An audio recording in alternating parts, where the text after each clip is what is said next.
Hey guys, how's it going? Hope you're doing well. My name is Crown, and today I'm going to read you some very interesting stories that I hope that you're gonna love. And now, without further ado, let's go!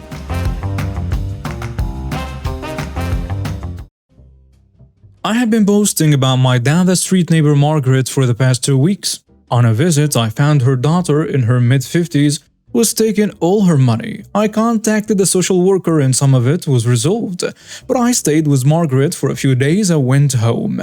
Well, I walked in on the daughter screaming at Margaret and slapping her. I recorded it from the driveway. I promptly called the police and she was arrested. Margaret has been staying at my house the past week, and through many police detective visits, both questioning her and me, they asked her for her bank records, which she happily handed over.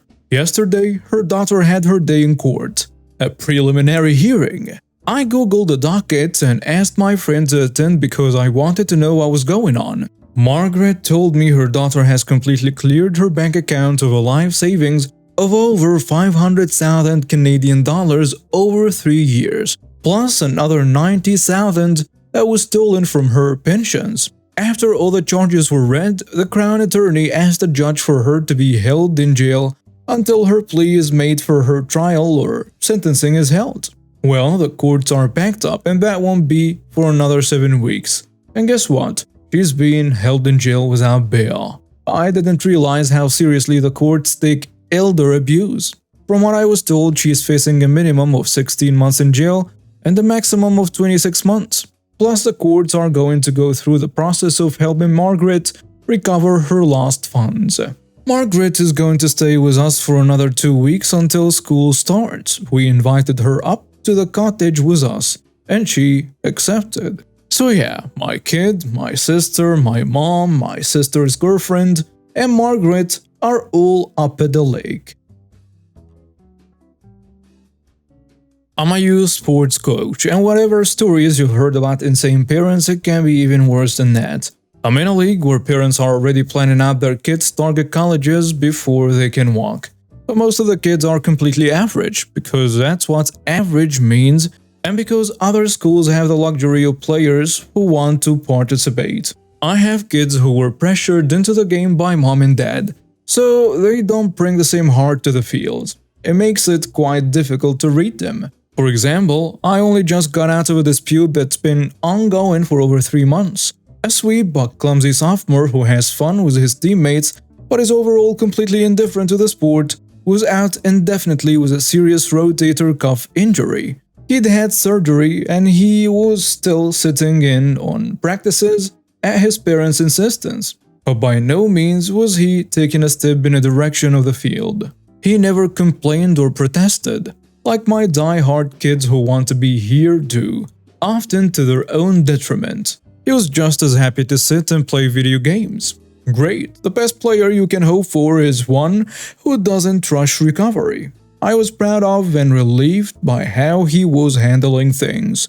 So one day, not even 3 weeks after his surgery, his mom shows up and says, "Alright, my son's cleared to play.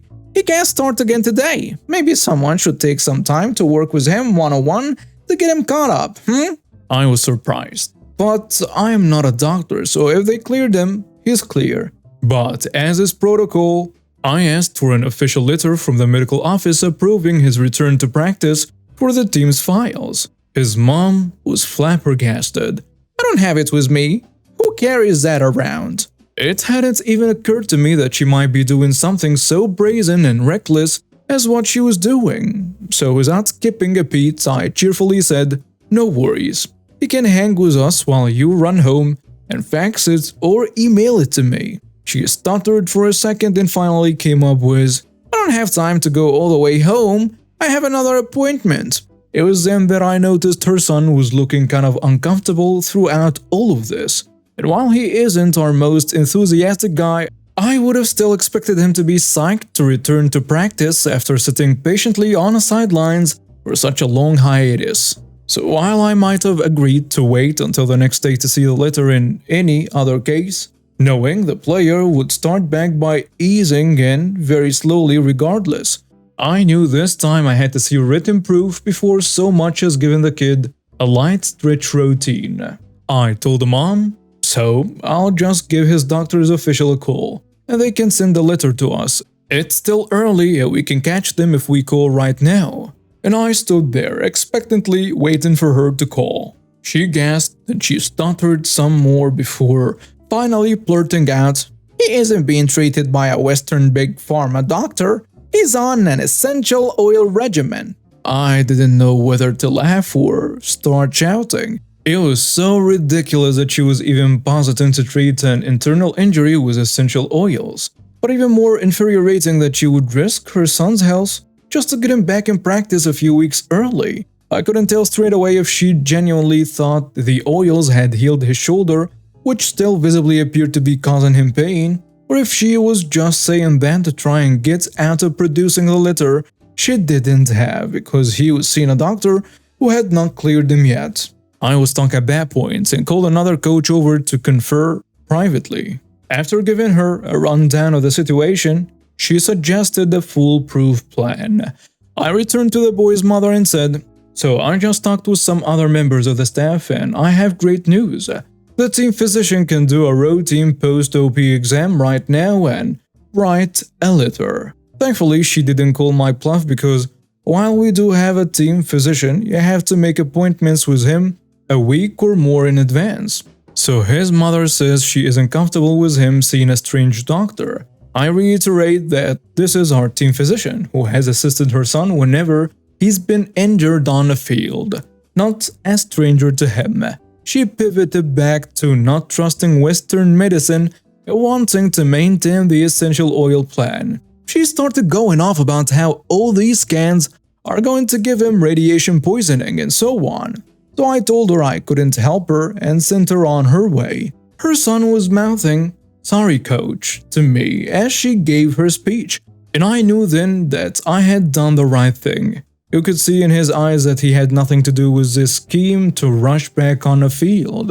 She stormed off, absolutely irate, cursing me and even some players from her own son's team who passed her on the way out, and continued making a scene in the front until someone from marching band practice asked her to leave because they literally could not hear all of the instruments with the way she was carrying on. Not even 24 hours later, the principal and head of athletics each received letters from a law firm accusing us of discriminating against their son and preventing him from playing because of the family's belief in alternative medicine. To be abundantly clear, a shoulder injury is very serious, especially at her son's age. If he didn't take the proper steps for recovery, he could be stuck with a lifetime of pain and not just never play sports again, but never lift anything or hold basic positions without mind-bending pain. Not to mention the potentially permanent mobility problems if he were to re-injure himself by playing contact sports while hurt. So in short, this was a matter of way more than jostling for authority with a parent or personal views about healthcare. It was an issue of my player's physical safety. And it was a hill I was more than willing to die on. I was prepared to pay out of my own pocket for a lawyer and say all of that in court if need be.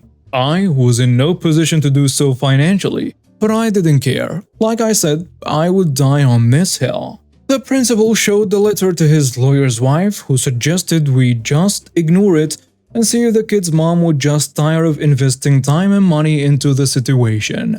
I know what you're thinking, and you're exactly right. She was not going down that easily. She was back with a lawyer in person at a practice the following week. He tried to tell me something about how, as a team at a public school, I could not prevent her son from participating because of the family's personal beliefs, and every child had a right to participate in public school activities. Well, I couldn't be further from a lawyer. But that was still easy even for me. Dude, this is a tryout team. No one is guaranteed participation. And I can cut players for any reason I see fit.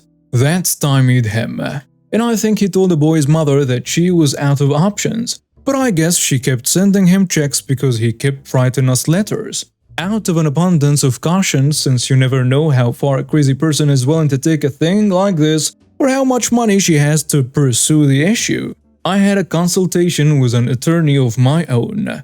I gave her all the documents to review, and once she was finished laughing uncontrollably, She told me not to think twice about this and to only come back if I was served with actual papers to appear in court. 6 weeks later, I was back in her office. The boy's mother was bringing the school into a civil suit, and I had been called to testify.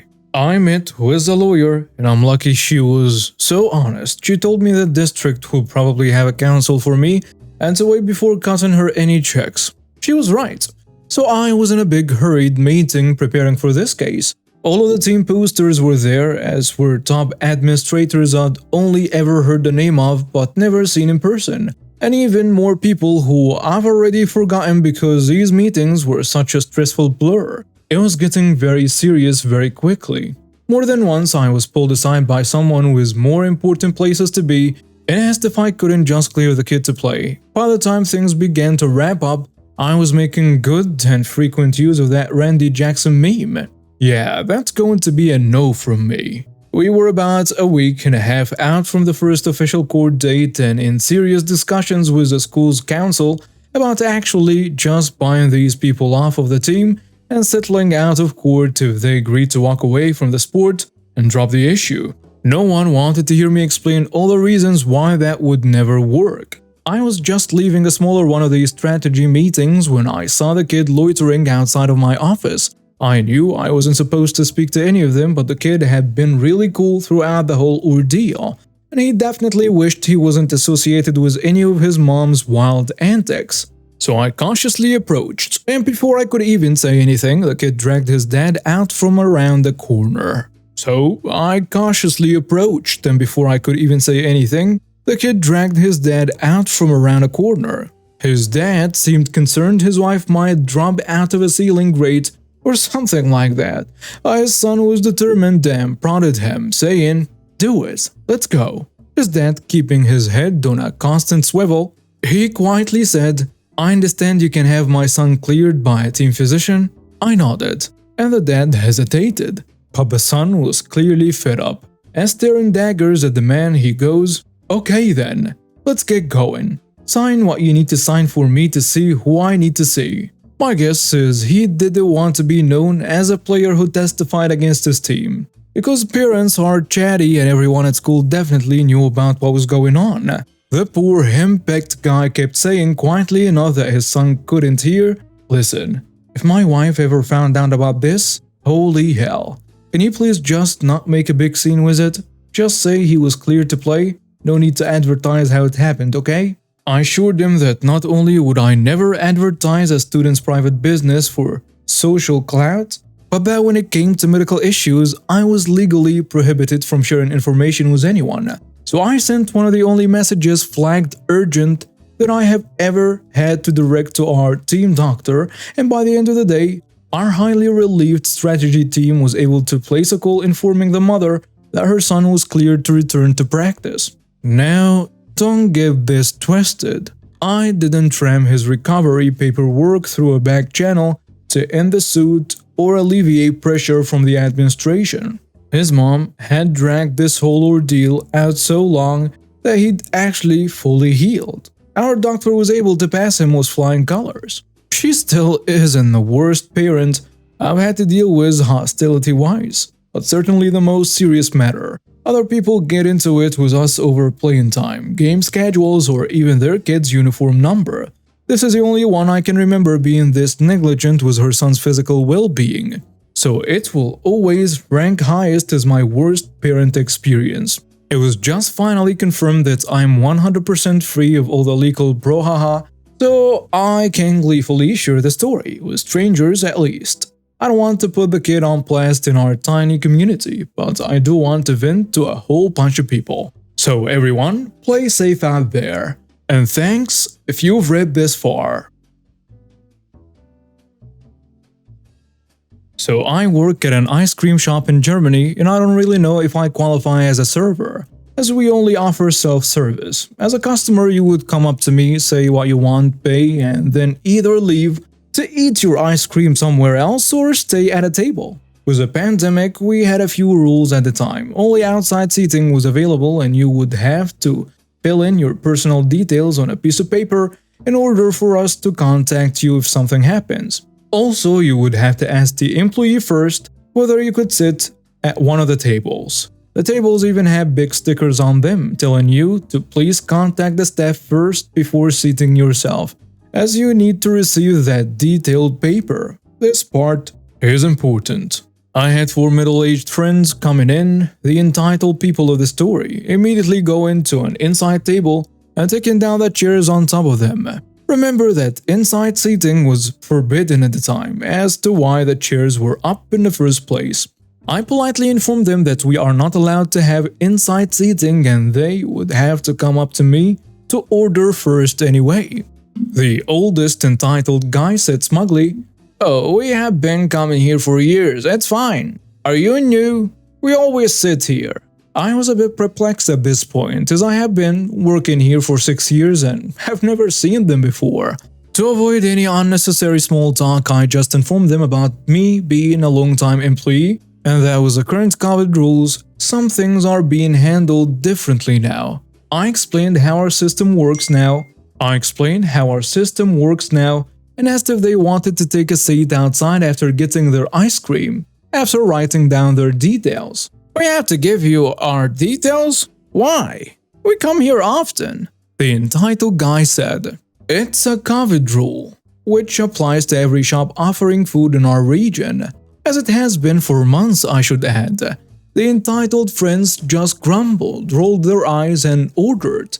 I had to inform all of them separately that they should not take their masks off their mouths when talking to me, as I could understand them just fine. Whatever. They finally paid and I asked whether they wanted to sit outside, as I would happily bring them the paper they would have to fill out. The oldest guy just shrugs and says, "No, we will not be staying at one of your tables. Don't worry."